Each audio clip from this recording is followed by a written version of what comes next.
You're in a conversation. It started off okay. You talked about the weather, maybe a new movie that just came out. But now, it's happening. The dreaded silence. It's that awkward pause that feels like it lasts an eternity. The other person is looking at you, you're looking at them, and your brain just goes into full panic mode. It's like every interesting thought you've ever had has suddenly vanished. All you can hear is your own heartbeat and a little voice in your head screaming, "Say something!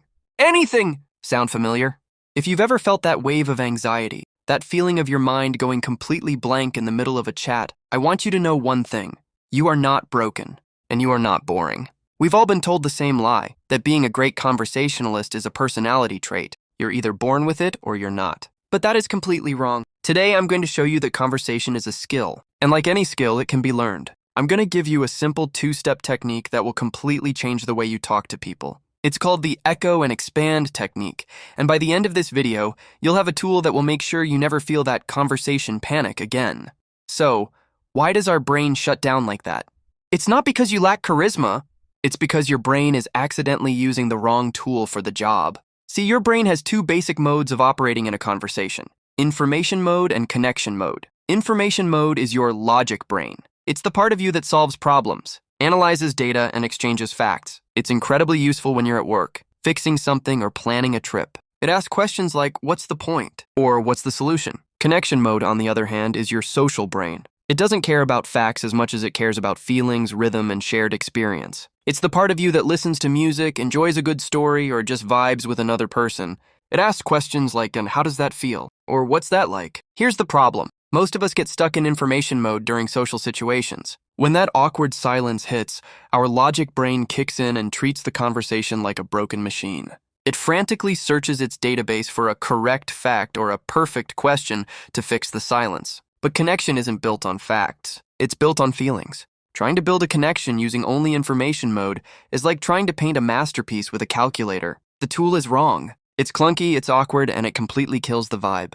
The secret to great conversation is learning how to intentionally switch your brain into connection mode, and that's exactly what the echo and expand technique is designed to do. Think of this as a simple two-step game. It takes all the pressure off of you to be interesting, and instead makes you an amazing listener, which is what people actually want. The first step is the echo. Your only job in this step is to listen to what the other person says and find the anchor. An anchor isn't just a keyword. It's the underlying feeling or emotion in their sentence. Let me give you an example. Someone says, "Ugh, my flight was delayed by 3 hours this morning." The information brain hears flight, 3 hours, and morning. It might ask a logical question like, "Which airline was it?" Those are fine, but they don't build connection.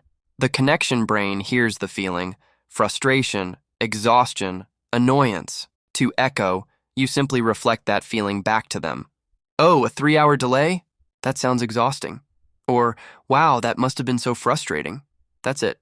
That's the entire first step. When you echo the feeling, you're sending a powerful signal that says, "I hear you, and I get it." The second step is to expand. Once you've echoed the feeling, the other person will usually agree. Now you've built a tiny bridge of connection. The second step is to invite them across it by asking a simple, open-ended question that relates to the feeling you just echoed. The magic words for open questions are what, how, and the phrase, "Tell me about." Following our example, you echoed, "Wow, that must have been so frustrating." They say, "Yeah, it really was." Now you expand by asking, "What was the worst part about the wait?" Or "How did you end up passing the time?" See how that works?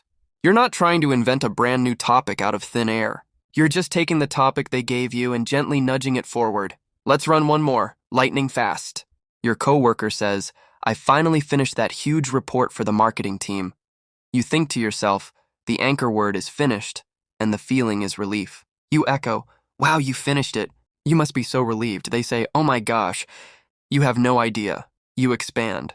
"Tell me about the best part of finally hitting send on that email." You've just turned a boring piece of office small talk into a mini story about accomplishment. That's connection. This is a skill, and like any skill, it gets better with practice. So here's your challenge. In the next 24 hours, I want you to try the echo and expand technique just one time.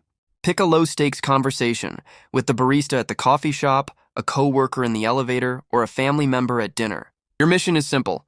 Listen for the feeling, echo it back, and expand with one open question. Don't worry about being perfect. Just try it once. Then, come back to this video and leave a comment telling us how it went. The truth is, you already have everything you need to be a great conversationalist. You just need to get out of your own way and learn to switch from information mode to connection mode. Stop trying to be interesting and start being interested. This video gave you a new tool for your social toolkit. Do me a favor and hit that like button.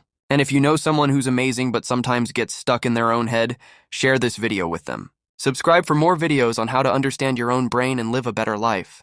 Thanks for watching, and I'll see you in the next one.